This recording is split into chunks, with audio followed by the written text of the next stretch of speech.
Perkenalkan, nama saya Davina Ramadhan Julistianto dengan NIM 01070121140125. Halo, perkenalkan, namaku Tali Alvareta Putri dengan NIM 2107014014014. Halo, perkenalkan nama saya Randana Payudhiti dengan NIM 2107021140119 dan kami merupakan mahasiswa Teknik Industri Universitas Diponegoro.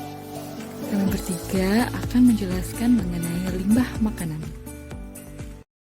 Kondisi limbah makanan di Indonesia sangat mengenaskan. Data dari Kementerian Lingkungan Hidup dan Kehutanan pada tahun 2020 menyebutkan bahwa sampah makanan merupakan jenis sampah terbanyak yang timbul, yaitu 39,8% dari seluruh jenis sampah yang dihasilkan oleh masyarakat Indonesia. Indonesia sendiri merupakan negara sebagai pembuang sampah makanan terbesar nomor 2 di dunia setelah Arab Saudi. Sebanyak 23 juta sampai 48 juta ton sampah makanan terbuang setiap tahunnya. Jumlah itu setara dengan 115 sampai 184 kg per kapita per tahun. Tak heran jika Indonesia jadi produsen sampah makanan terbesar kedua di dunia. Menariknya, sejumlah kota besar kedapatan membuang lebih banyak sampah-sampah makanan ketimbang jenis makanan lainnya. Padahal, sampah yang terbuang setara dengan makanan untuk 61 sampai 125 juta orang per tahun.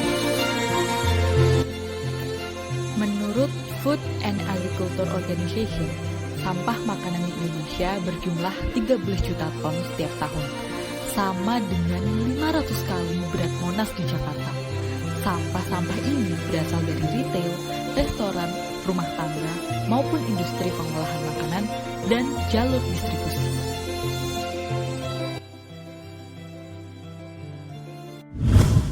Dampak limbah makanan. Yang pertama ialah menghasilkan efek gas rumah kaca. Sisa-sisa makanan yang membusuk menghasilkan gas yang disebut gas metana dan CO2, di mana gas metana sendiri yang sudah kita ketahui ialah salah satu penyebab dari pemanasan global, sedangkan gas CO2 sendiri ialah penyebab dari efek rumah kaca. Dampak yang kedua ialah polusi udara. Gas metana yang dihasilkan oleh sampah makanan ternyata lebih kuat dan mengalahkan polusi karbon dari knalpot kendaraan-kendaraan biasa. Yang ketiga ialah memicu penyakit pada manusia. Menurut hasil analisis, terdapat beberapa zat-zat kimia dalam sampah makanan, di mana zat-zat tersebut ialah hexachlorobens, dioksin, PCB, dan PFOS. Zat-zat tersebut dapat mengubah fungsi endokrin dan memicu penyebab kanker pada manusia, sedangkan PFOS sendiri dapat menyebabkan kerusakan pada sistem kekebalan tubuh. Dampak yang keempat ialah berkurangnya lahan tanah. Banyaknya sampah makanan merupakan salah satu penyebab dari berkurangnya lahan tanah. Kita dapat ambil contoh pada video di atas, yaitu di pasar.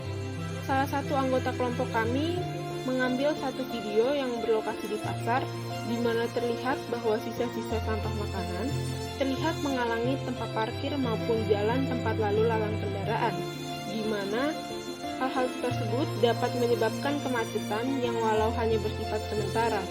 Selain itu, banyaknya sampah juga dapat membuat kebutuhan tempat pembuangan sampah bertambah. Dampak yang kelima ialah mengancam ekosistem keragaman makhluk hidup. Sampah-sampah makanan yang masuk ke sungai dapat merusak ekosistem dalam sungai. Dan dampak yang terakhir ialah meluapnya air sungai. Dikarenakan banyaknya sampah makanan yang menghalangi aliran-aliran air sungai dapat menyebabkan meluapnya air sungai sehingga dapat menyebabkan banjir. Pencegahan dan pengurangan sampah makanan. Terdapat beberapa pencegahan dan pengurangan sampah makanan yang dapat kita lakukan. Yang pertama, dengan merencanakan secara rinci dan matang pada penyimpanan bahan makanan dan proses persiapan produksi. Yang kedua, mempersiapkan dan merencanakan pengolahan makanan atau meal preparation yang efisien dan rinci. Yang ketiga, makanan yang masih layak dikonsumsi tetapi tidak termakan harus kita distribusikan kembali. Yang keempat, di tingkat industri dan usaha pangan, makanan yang berpotensi menjadi food waste dapat kita serahkan ke bank makanan atau kita distribusikan kepada institusi yang membutuhkan. Makanan yang sudah tidak layak dikonsumsi dapat kita manfaatkan untuk membuat pakan ternak atau kita jadikan kompos. Yang kelima, kita dapat menyimpan makanan dengan jumlah yang tepat untuk menghindari kelebihan makanan dan mengurangi kemungkinan makanan kadaluarsa. Yang keenam, kita dapat memeriksa tanggal kadaluarsa sebelum membeli makanan kemasan dan mengonsumsinya sebelum tanggal tersebut. Yang terakhir, kita dapat mencoba menyimpan kelebihan makanan di kulkas untuk hidangan selanjutnya, untuk menghindari adanya pembuangan makanan. Nah, waktu kita melakukan upaya pencegahan dan pengurangan sampah makanan, tentunya akan terdapat beberapa sisa makanan yang tidak dapat dihindarkan dan perlu untuk dibuang. Sampah tersebut harus dipisahkan sesuai jenisnya untuk daur ulang. Pemisahan sumber makanan ini adalah langkah paling penting.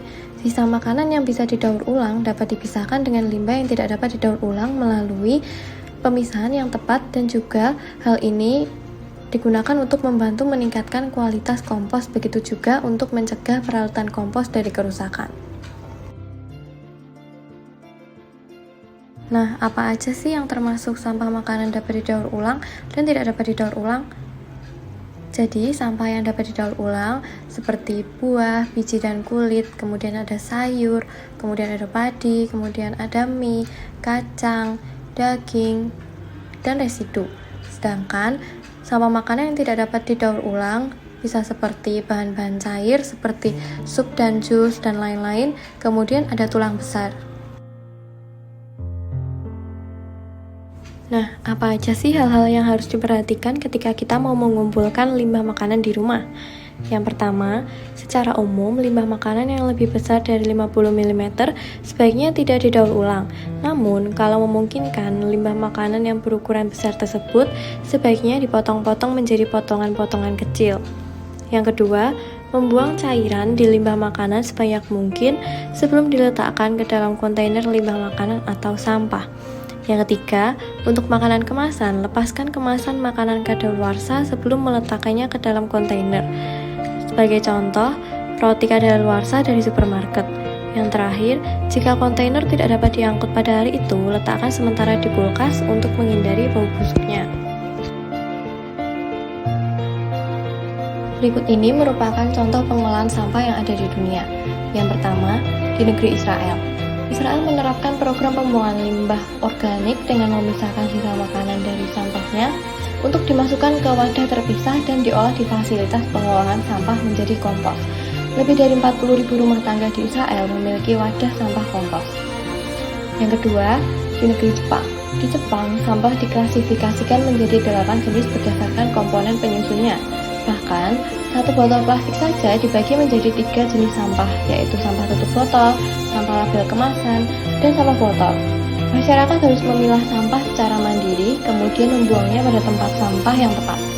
Tiap warga Jepang dibekali dengan buklet setebal 27 halaman, termasuk instruksi detail untuk 518 jenis barang agar mampu menyortir sampahnya sendiri. Selanjutnya, negara Jerman. Negara ini membagi sampah ke dalam beberapa jenis. Tempat sampah berwarna coklat untuk sisa makanan, biru untuk kertas dan karton, sampah rumah tangga berwarna hitam, dan sampah kemasan plastik ke dalam warna kuning. Tak hanya itu, Jerman juga mewajibkan warganya untuk memisahkan sampah botol kaca dan baterai habis pakai. Sampah tersebut dipisahkan sesuai warna yang telah ditentukan. Sampah akan diambil pada jam operasional, yakni pagi sampai malam.